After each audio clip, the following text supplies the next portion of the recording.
ప్రతి ఆదివారం చర్చికి వెళ్ళకపోతే ఏమవుతుంది?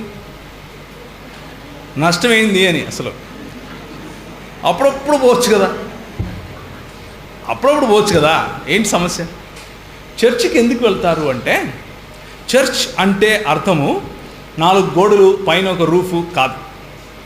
సంఘము అంటే అర్థం ఏమిటి అంటే పిలువబడిన, ప్రత్యేకింపబడిన జనము అని అర్థం. గ్రీకు భాషలో దీన్ని ఎక్లీసియా అని పిలుస్తారు. ఎక్లీసియా అన్న పదానికి అర్థం ఏమిటి అంటే called out people, sanctified or separated, set apart people, అంటే ప్రత్యేకపరచబడిన ప్రజలు అని అర్థం. ప్రతి ఆదివారం చర్చికి వెళ్ళాం, మనం ప్రతి ఆదివారం ఆరాధనకి వెళ్తాం. అర్థమైందా? మనం చర్చికి వెళ్ళాం, చర్చిలా కలుస్తాం.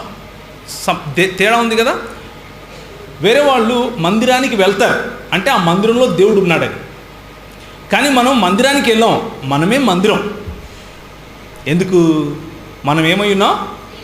దేవుని ఆలయమై ఉన్నాం. కాబట్టి మనం మందిరానికి వెళ్ళాం, మనమే మందిరమై ఉన్నాం. అయితే మనం వెళ్ళే ప్రదేశము, ఏ ప్రదేశానికి వెళ్తామో ఆ ప్రదేశం మన కోసం ఆలయం వంటిది. మన ఇల్లు ఆలయమే, మనం నివసించే ఈ భూమి ఆలయమే.